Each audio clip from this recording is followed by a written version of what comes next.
పరిశుద్ధ గ్రంథంలో నుంచి ఈరోజు వాక్య ధ్యానాంశముగా చూడండి, పేతురు రాసినటువంటి 2వ పత్రిక 3వ అధ్యాయము 8 నుంచి 10 వచనాల వరకు ఉన్న భాగాన్ని మనం చదువుకొని ముందుకు వెళదాం. పేతురు రాసినటువంటి 2వ పత్రిక 3వ అధ్యాయము 8 నుంచి 10 వచనాలు. ప్రియులారా, ఒక సంగతి మరిచిపోకుడి, ఏమనగా ప్రభువు దృష్టికి ఒక్క దినము 1000 సంవత్సరముల వలెను, 1000 సంవత్సరములు ఒక దినము వలెను ఉన్నవి. కొందరు ఆలస్యమని ఎంచుకొనున్నట్లు ప్రభువు తన వాగ్దానమును గూర్చి ఆలస్యము చేయువాడు కాడు గాని ఎవడును నశింపవలనని నిశ్చయింపక అందరును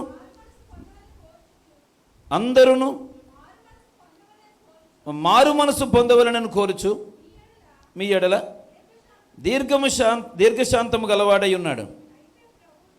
అయితే ప్రభు దినము దొంగ వచ్చినట్లు వచ్చును. ఆ దినమున ఆకాశములు మహాధ్వనితో గతించిపోవును, పంచభూతములు మిక్కుటమైన వేండ్రముతో లయమైపోవును, భూమియు దాని మీదనున్న కృత్యములను కాలిపోవును. దేవునికి స్తోత్రం.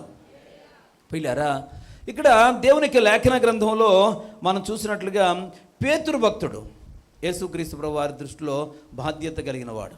పిల్లలు అన్ని రకాలైన భారాలని పేతురు బాధ్యతాయుతంగా తీసుకొని ఆయన ఉన్న కాలంలో పనిచేశాడు. పిల్లరా, అలా ఆ తర్వాత ఆయన పరలోక రాజ్యానికి, అనగా దేవుడు యేసుక్రీస్తు ప్రభువు పరలోక రాజ్యానికి వెళ్ళిపోయిన తర్వాత కూడా అత్యంత భారంగా భూమి మీద ఆయన శిలువను మోసిన వాడు పేతురు. పిల్లరా, ఆయన ఉద్దేశాన్ని గ్రహించి దాని ప్రకారంగా జీవించిన వాడు పేతురు. పిల్లరా, మనకు అలా కనబడుతూ ఉన్నాడు. అయితే ఇటువంటి పేతురుగా తన పత్రికలో రాస్తూ చెప్పిన మాట ఏంటంటే, కొందరు ఆలస్యమని ఎంచుకున్నట్లుగా ఆయన తన వాగ్దానమును గూర్చి ఆలస్యము చేయువాడు కాడు గాని అందరును మారు మనసు పొందవలనని కోరుచు మీ ఎడల దీర్ఘశాంతము గలవాడై ఉన్నాడు.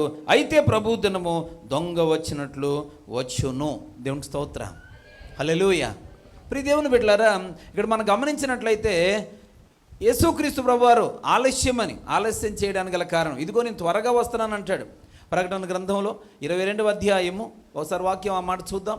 ప్రకటన గ్రంథం 22వ అధ్యాయం 7వ వచనాన్ని చూడగలిగితే, ఇదిగో నేను త్వరగా వచ్చుచున్నాను, ఈ గ్రంథములోని ప్రవచన వాక్యములను గైకొనువాడు ధన్యుడు. దేవునికి స్తోత్రం.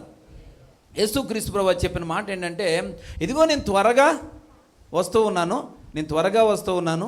ఈ ప్రవచన వాక్యములను గైకొనువాడు ధన్యుడు. ఈ గ్రంథంలో ఏ ప్రవచన వాక్యాలు అయితే ఉన్నావో అవన్నీ కూడా గైకొనేవాడు ధన్యుడు అని చెప్పేసి అని దేవుడు చెప్పాడు. ఇదిగో నేను త్వరగా వస్తున్నాను అని చెప్పిన దేవుడు ఎందుకు ఇంకా త్వరగా రావడం లేదు అని అంటే, కొందరు అనుకుంటున్నారు ఆయన కావాలని ఆలస్యం చేస్తున్నాడు. ఆయన ఆలస్యం చేయట్లేదు. పిల్లరా, ఎందుకనంటే కొందరి ఆలస్యం అని ఎంచుకున్నట్లుగా ఆయన ఆలస్యం చేయువాడు కాడు కానీ ఎవరును నశించిపోవడం అనేది ఆయన ఇష్టపడక అందరూ మారు మనసు పొందాలని కోరుతూ ఇచ్చయించుచు అంటే కోరుకుంటూ ఆయన ఆలస్యము చేస్తున్నాడు. స్తోత్రం చెప్దామా?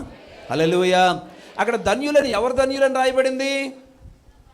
ధర్మశాస్త్రములో ఉన్నటువంటి ప్రవచన వాక్యములను గైకొనువాడు ధన్యుడు. పిల్లలు, గైకొనేవాడు ధన్యుడు అంటే ఆయన రాకడొచ్చినప్పుడు ఆ ధన్యత, లేక ఆ రాకడలో ఎత్తబడేటువంటి ధన్యత, ఆ ఎత్తబడేటువంటి భాగ్యము, ఆ దేవదూతలతో పాటు పిల్లర మహిమ శరీరాలు ధరించుకొని మధ్యాకాశానికి వెళ్ళి ఆ విందులో పాల్గొనేటువంటి ఆ గొప్ప భాగ్యము ఎవరు పొందుకుంటారయ్యానంటే, ఆయన ప్రవచన వాక్యములు ఉన్నటువంటి ఈ వాక్యాలను గైకొనేవారు మాత్రమే ఆ ధన్యతను పొందుకుంటారు. దేవునికి స్తోత్రం.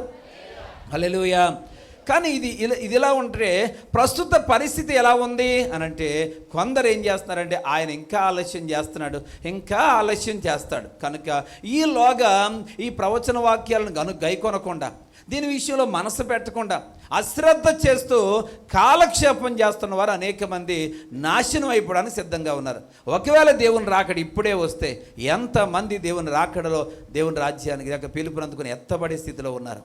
పిల్లరా, ప్రవచన వాక్యాలు గైకొంటూ అటువంటి ధన్యతను పొందేవారిగా ఎంతమంది సిద్ధంగా ఉన్నారు అని ఆలోచన చేస్తే, పేతురు అన్న మాట ప్రకారంగా పిల్లరా అనేక మంది దేవుని వాక్యానుసారంగా జీవించే పరిస్థితి కనిపించడం లేదు.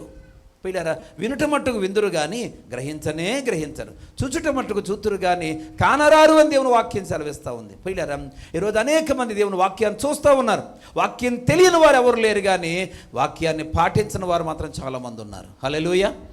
అందరికీ వాక్యం తెలుసు, కానీ పాటించేవారు మాత్రం బహు తక్కువ మంది.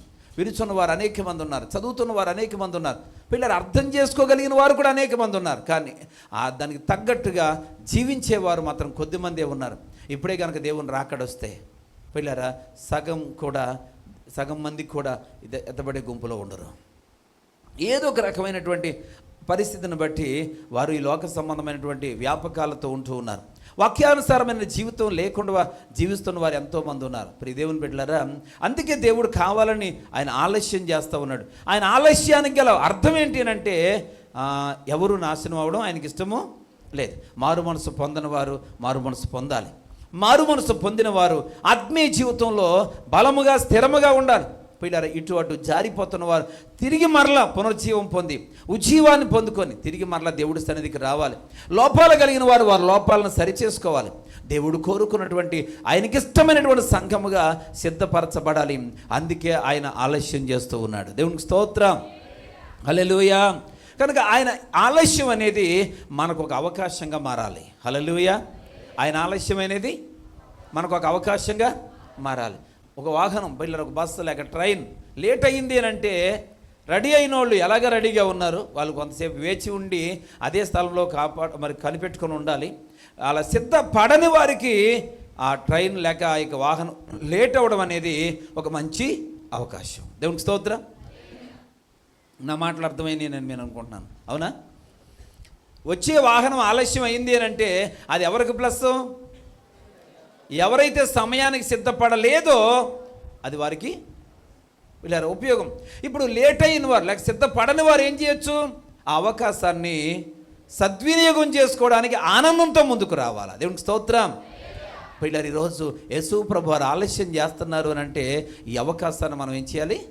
సద్వినియోగం చేసుకోవాలి. ఎవరైతే సిద్ధపాటు కలిగి లేరో వారందరూ ఖచ్చితంగా దాన్ని అనుకూలంగా మార్చుకొని ఆయన రాకడ కోసం సిద్ధపడాల్సిన అవసరం ఉందని ప్రభువు పేరట ప్రేమపూర్వకంగా తెలియపరుస్తూ ఉన్నాను.